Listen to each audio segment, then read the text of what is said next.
माननीय व्यासपीठ आणि व्यासपीठासमोर आपण सर्व सन्माननीय लाईव्ह महाराष्ट्र दोन न्यूजच्या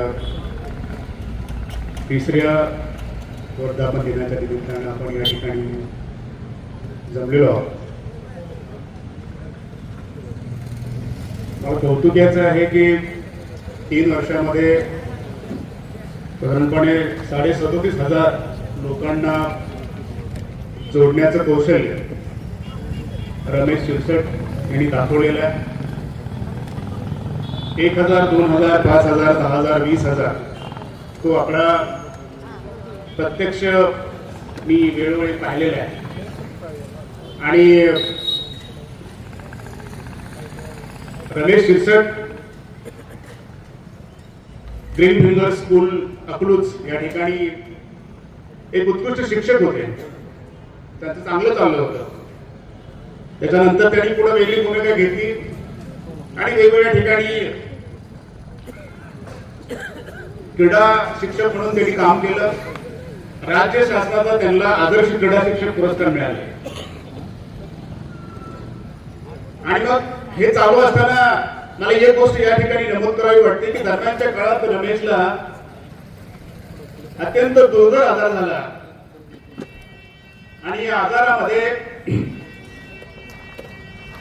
2 महिने जागेवर बसून व्यक्ती होता. म्हणजे त्या काळात ते रमेश शिरसट आता जे फिरतायत बोलतायत आता वेगळ्या धमक त्यांच्या बोलण्यामध्ये दिसतेय.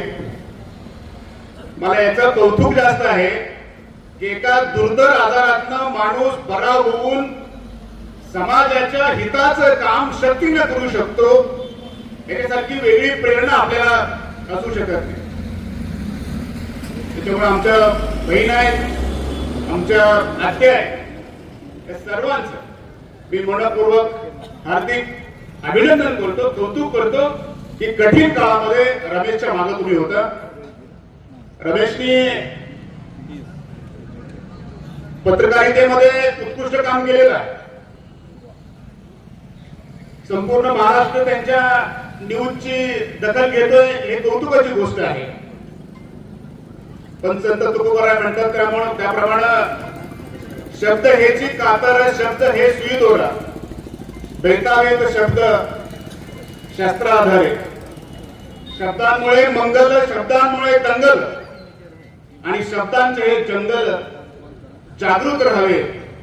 आपण ज्यावेळेस न्यूज करत असतो, ज्यावेळेस समस्या मांडत असतो, या सगळ्या समस्या मांडत असताना लोककल्याण हा गाभा आपण सातत्यपूर्ण ठेवलेला आहे. आणि म्हणून पुढं जे तुकोबाराय म्हणतात हे सगळे शब्द वापरत असताना, ह्या सगळ्या घटना दाखवत असताना, हे सगळ्या समालोचन होत असताना लाईव्ह, की ह्या सगळ्या शब्दांमध्ये तुमचं ज्ञान, तुमचं कर्म आणि समाजाप्रती असणारी भक्ती सातत्यपूर्ण दिसली तर निश्चितपणे मला आनंद आहे. या ठिकाणी दुसऱ्या रमेशच्या आई या ठिकाणी आहे, रमेशच्या मावशी आणि माझ्या आत्या विमान आत्या, एका कलेक्टरची आई आहे. तिनं तिच्या रमेशला शक्ती देण्याचं काम सातत्यपूर्ण केलं आणि राज्यामध्ये एमपीएससी मध्ये पहिला येण्याचा मान रमेशचा माऊस भाऊ त्यांनी मिळवला. हा दुसरा रमेश आमचा वेगवेगळ्या संकटावर मात करून सुद्धा आता या परिसरामध्ये किंवा माड्यामध्ये, जिल्ह्यामध्ये उत्कृष्ट चॅनलची भूमिका किंवा उत्कृष्ट चॅनल म्हणून लाईव्ह महाराष्ट्र झोन या ठिकाणी त्यांनी तयार केला. मी एका व्यक्तीचं नाव घेतलं, त्यांच्याकडून राहिलं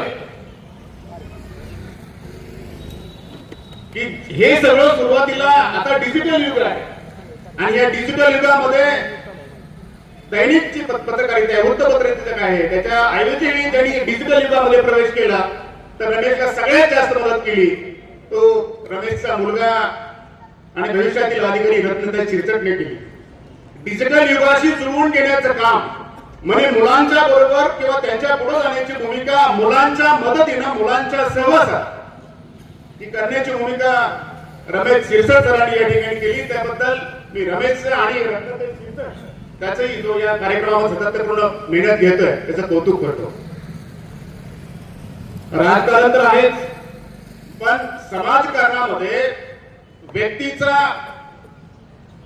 आणि त्याच्या वैयक्तिक कुटुंबाचा उदरनिर्वाह चांगल्या पद्धतीने कसा चालावा ही उत्कृष्टतेची भूमिका, ही देण्याची भूमिका सातत्यपूर्ण रमेशने केलेली आहे.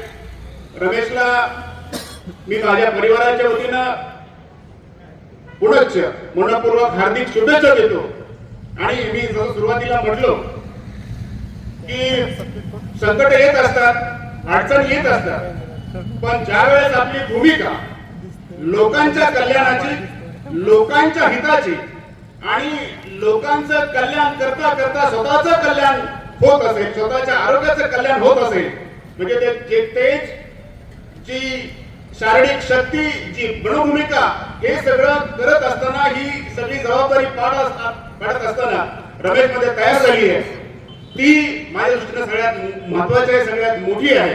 आणि म्हणून मला नेहमी आनंद वाटतो की जेव्हा आपलं एखादं काम समाज उपयोगी काम करत असतो आणि समाज उपयोगी काम करत असताना स्वतःच्या शरीरामध्ये एक शक्ती संचारते, स्वतःच्या कुटुंबाला आनंद होतो, अशा प्रकारची भूमिका नेहमी पुढे भविष्यात सातत्याने चालू ठेवली पाहिजे. मी पुनश्च आपल्या सर्वांच्या वतीनं रमेश शिरसाट साहेब, लाईव्ह महाराष्ट्र झोन न्यूज आणि त्यांच्या सगळ्या पत्रकारांना मी धन्यवाद देतो, अभिनंदन करतो आणि थांबतो. जय हिंद, जय महाराष्ट्र.